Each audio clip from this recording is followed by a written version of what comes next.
तुमने मुझसे कोई बेवफाई नहीं की है ज़िला। करना तो मेरे लिए कोई मुश्किल नहीं था। मैं उस लड़की की शक्ल नहीं देखना चाहता, मुझे माफ कर दे। उसका नाम नहीं सुनना मुझे। मैं तुम्हें किस तरह समझाऊं कि मुझे कुछ नहीं पता था।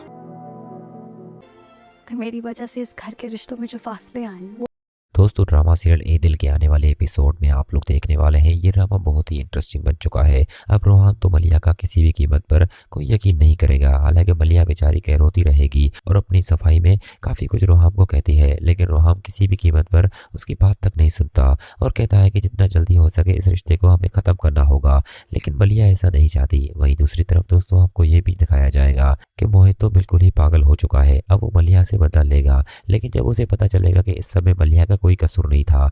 हालांकि मलिया की वालदा की डेथ भी मेरी वजह से हो गई। और दोस्तों साथ ही साथ वो अपनी वालदा की सारी बातें सुन लेता है, जो भी वो अपनी बेटी से कह रही होगी। यहाँ पर दोस्तों मोहित हैरान रह जाता है कि मैं तो इतने दिन मलिया को कसूरवार ठहरा रहा था और उसे धोखेबाज कह रहा था, लेकिन सारा कसूर तो आपका था। ने ये सब करते हुए आपको जरा भी शर्म नहीं आई। दोस्तों यहाँ पर उसकी वालदा कहेगी कि मोहित तुम्हें जरा भी शर्म नहीं आती, अपनी माँ से बात कर रहे हो। लेकिन उसके बावजूद भी मोहित कहेगा अब मैं आपको बिल्कुल माफ नहीं करूंगा और यहाँ पर मलिया से माफी मांगकर हमेशा हमेशा के लिए ये कर छोड़ दूंगा।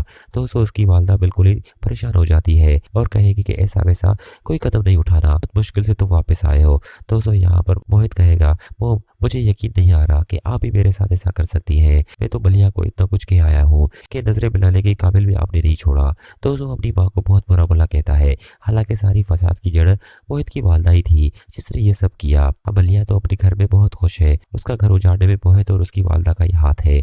अगले सीन में आपको ये भी दिखाया जाएगा कि आखिरकार मोहित को सब कुछ मालूम हो जाएगा। साथ ही साथ वो रोहान से आकर बात करेगा और कहेगा कि मैं चाहता हूँ कि अब मलिया को ना छोड़े। मेरी वजह से आप दोनों के रिश्ते में दरारें आई है। मैं आप लोगों से माफी मांगने आया हूँ।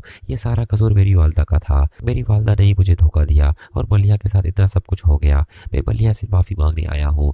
यहाँ पर मलिया बस खामोश रो रही होगी और जब उसकी आंखों में रोहान देखता है तो दोस्तों रोहान भी रो पड़ेगा, क्योंकि रोहान ने भी कुछ वक्त के लिए मलिया का भरोसा नहीं किया। तो मलिया इस वजह से काफी गमज़दा होगी। यहाँ पर दोस्तों रोहान आखिरकार मलिया से माफी मांगेगा और कहेगा कि मुझे माफ कर दो, मैंने तुम्हारा भरोसा नहीं किया। क्योंकि फिलहाल तो वो मलिया का भरोसा नहीं करता। जब मोहित आकर उसे बताएगा तब उसे यकीन आएगा कि वाकई हाँ मलिया का कोई कसूर नहीं था, ये सारा कसूर तो मोहित का था।